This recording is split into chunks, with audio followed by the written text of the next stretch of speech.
Bonjour et bienvenue dans ce nouveau JMT Flash. Aujourd'hui, nous allons parler de la nouvelle version de la Renault 5, la 5. Modèle le moins cher de la gamme, elle défraye la chronique pour plusieurs fonctionnalités importantes que Renault a décidé de retirer, mais démontre que Renault a une idée en tête.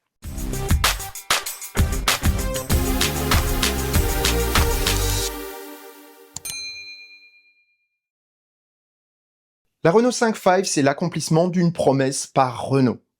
Une Renault 5 à moins de 25 000 euros.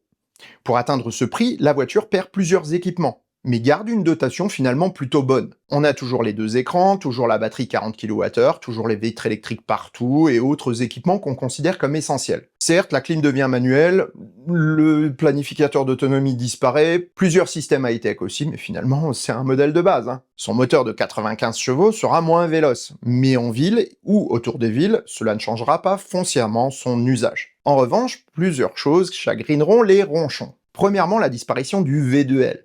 Cette fonctionnalité bien pratique n'est plus disponible, même en option. Cela permet à Renault de réduire le coût du chargeur tout en conservant les 11 kW en triphasé. Pourtant, ce n'est pas ça non plus qui est très discuté. Ce qui embête le plus, c'est la disparition de la recharge en courant continu. L'absence du combo CCS réduit l'usage de la voiture en l'empêchant de rayonner au-delà de son autonomie, à savoir 250 km environ dans la vraie vie. D'un point de vue coût, cette différence est importante, car Renault peut réaliser une économie très substantielle. Plus de gros câbles reliant la prise au boîtier de gestion, plus de boîtier de gestion, plus de boîtier de communication CCS, et plus besoin de pompe à chaleur pour maintenir la batterie à bonne température pour la recharge. Je pense que la batterie est toujours gérée thermiquement, mais à des puissances nettement moindres. Cela permet à Renault de réaliser une auto à un prix très étudié pour les particuliers. Mais en fait, ils ne sont pas la cible principale de la 5. Si on regarde par le passé, les anciennes Renault 5 ou Clio se retrouvaient bien souvent dans les flottes d'administration ou de collectivités locales. Les associations importantes ou les entreprises opérant essentiellement en ville sont de gros clients aussi pour Renault. Il n'est pas rare de voir des Clio badgés SNCF, RATP ou Orange. Ce marché est aujourd'hui en pleine mutation et les constructeurs français doivent y penser, car s'ils ne le font pas, d'autres prendront la place. Et ça, ce serait préjudiciable aux clients particuliers. Je vois des sourcils qui se lèvent dans le fond. Oui, les ventes aux collectivités et entreprises sont importantes pour votre voiture personnelle, en tout cas pour son prix. Voyons cela. Un constructeur, lorsqu'il prévoit son plan commercial et industriel, se base sur un volume prévisionnel de production. Il peut alors dimensionner son usine et calculer ses coûts. S'il veut avoir un avantage concurrentiel par rapport à ses concurrents, il peut décider de procéder ainsi.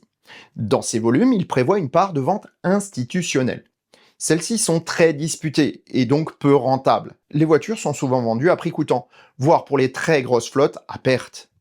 Or, ces usagers n'ont pas les mêmes contraintes que le grand public. Ces autos sont bien souvent utilisées pendant les journées de travail et rentrent au bercail le soir. Les distances sont relativement faibles et cela se comprend. Les personnels ne sont pas payés pour rouler, mais bien pour faire autre chose. Au final, ces autos ne sont rechargées que sur des bornes en courant alternatif ou des prises renforcées. Faire l'impasse sur le CCS permet à Renault de proposer une auto à bonne autonomie à un prix canon. Si un concurrent dispose du CCS, il devra perdre plus d'argent pour être concurrentiel lors de l'appel d'offres, voire ne pourra pas s'aligner. Puisque le CCS n'est pas un élément bloquant pour ces marchés, eh bien cela n'influe pas de manière négative sur les ventes de Renault. En remportant ces marchés publics, Renault fait tourner son outil de production et augmente ses commandes auprès de ses fournisseurs. Le prix de revient de chaque R5, quelle que soit sa version, en est donc affecté. Et les versions destinées aux particuliers en bénéficient aussi. Dans une stratégie commerciale, c'est un atout majeur pour pouvoir assurer la rentabilité d'un produit avec une plus grande marge de manœuvre sur le prix de vente. En conclusion, si la Renault 5 comblera tout de même quelques particuliers qui n'ont pas l'usage d'une auto plus polyvalente, un grand nombre optera plutôt pour la version Evolution, qui n'est pas beaucoup plus chère, et qui, elle, a vraiment tout ce qu'il faut pour aller au-delà de son rayon d'action de base. Comme quoi, nos contraintes ne sont pas celles de tout le monde, et clairement, Renault a bien pensé son business plan pour la Renault 5. Et sur ces bonnes paroles, je vous souhaite bonne route et vous dis à bientôt pour un prochain épisode de Choucroute Garage. Portez-vous bien!